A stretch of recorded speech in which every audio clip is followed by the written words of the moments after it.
40वां अध्याय श्राद्ध कर्म की महिमा।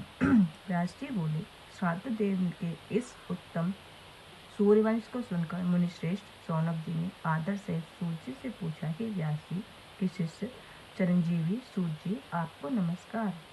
आपने तो बड़ी पवित्र कथा सुनाई, जिससे मुझे यह शंका है कि आदित्य विश्ववान के नाम के साथ श्राद्ध देव और सूर्य संज्ञा कहाँ से आई, कृपा करके मुझे बतलाइए। श्राद्ध का महत्व और फल क्या है? हे महात्मन, इस प्रकार मैं पितरों की उत्पत्ति प्रेम से सुनना चाहता हूँ, जिससे परम कल्याण की प्राप्ति होवे। सूर्य जी बोले, हे सौनक, अब मैं तुम्हारे पितरों की उत्पत्ति सुनाता हूँ, जो मार्कंड जी ने महात्मा भीष्म से वर्णन किया और जिससे पहले सनत कुमार जी ने मार्कंड जी से कहा। वह सर्व कम फलदायक है। उत्पत्ति में तुमसे वर्णन करता। जब महात्मा भीष्म वाणसैया पर स्थित थे, तब धर्मश्रेष्ठ युधिष्ठिर के पूछने पर जिसे भीष्म जी ने कहा था और उन्होंने जैसा कुछ कहा था वही उनके शब्दों में मैं आपसे कहता हूँ, ध्यान देकर सुनो। युधिष्ठिर बोले, पुष्टि की कामना करने वाले पुरुष को पुष्टि कैसे प्राप्त होती है और मनुष्य क्या करे और वह दुखी न हो? सूर्य जी कहते हैं, महाराज जी, युधिष्ठिर के इस प्रश्न को सुनकर धर्मात्मा भीष्म सब श्रोताओं से यह बोले, हे युधिष्ठिर, सब मनुष्यों को श्राद्ध कर्म करना आवश्यक है, क्योंकि श्राद्धों से पितृ प्रसन्न होते हैं, उनके प्रसाद की सच्ची प्रसन्नता होती है। संतान को इच्छुक पितृ धर्म पालन करना आवश्यक है। जो पितामह और प्रतिमाह को पिंड श्राद्ध करते हैं, उनको सब प्रकार की पुष्टि होती है। इस पर युधिष्ठिर ने पूछा, किसी के पितृ स्वर्ग में, किसी के पितृ नरक में होते हैं, तो यहाँ कर्म द्वारा उनको दिया हुआ श्राद्ध पिंड आदि किस प्रकार पहुँचता है? और जब जो पितर स्वयं ही वहाँ नरक में पड़े तो फल देने का सामर्थ्य कैसे रखते हैं? मैंने यह भी सुना है कि देवता भी स्वर्ग में पितरों की पूजा करते हैं, अतः आप सब मुझे विस्तार पूर्वक वर्णन कीजिए। भीष्म जी ने कहा, हे शत्रुनाशन, इस विषय में मैंने जैसा सुना है वैसा आपसे कहता हूँ। यद्यपि मैंने देखा तो यहाँ तक है कि जब मैंने श्राद्ध विधि से अपने पिता को पिंड दान दिया तो उन्हें प्रत्यक्ष को हाथ बढ़ाकर मुझसे पिंड मांगा, परंतु मैंने पितृकल्प की ऐसी विधि नहीं देखी थी। इस कारण मैंने पिंड को उनके हाथ में न देकर कुशाओं पर ही गिरा दिया। जैसे देख मेरे पिता बड़े संतुष्ट हुए। उन्होंने मुझसे कहा कि हे भारत के श्रेष्ठ, हे अनद, मैं तुमसे संतुष्ट हुआ। तुमने मुझे तारा, तुम धर्मात्मा और विद्वान से मुझे ऐसी आशा थी। यही भेद धर्म का है। राजा जैसा आचरण करता है, प्रजा वैसा आचरण करती है। मैं तुम्हारे इस कर्म से प्रसन्न हूँ। इस कारण मैं तुम्हें त्रिलोक्य दुर्लभ यह बढ़ देता हूँ कि जब तक तुम जीना चाहोगे तुम्हारी मृत्यु न होगी। मृत्यु तुम्हारी अज्ञान वर्तनी होगी। इसके अतिरिक्त तुम जो चाहे मुझसे वह वर मांग लो।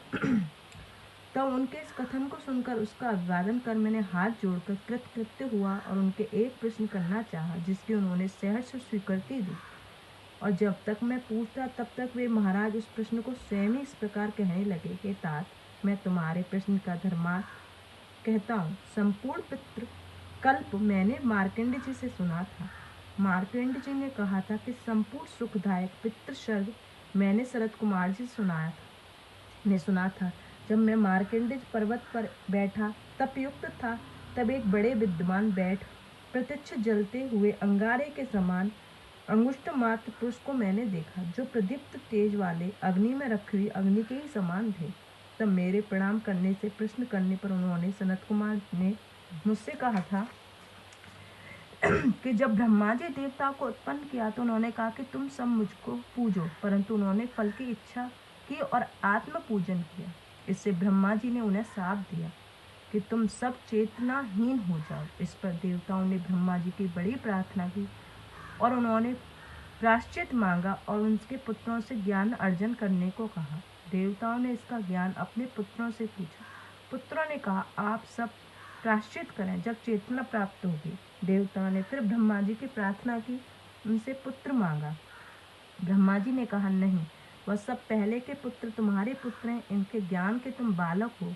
ब्रह्मा जी ने उन्हें भी बात समझाई और कहा कि मनुष्य श्राद्ध क्रिया को न छोड़े। श्राद्ध संत संतप्त पितर सोमलोक को तृप्त करते हैं। इस कारण समुद्र, पर्वत, वन, स्थावर जंगमों को व्याप्त कोई भी नहीं है मनुष्य की पुष्टि की कामना अवश्य श्राद्ध करे, क्योंकि श्राद्ध से प्रसन्न पितर उन्हें सर्वदा सुख देंगे।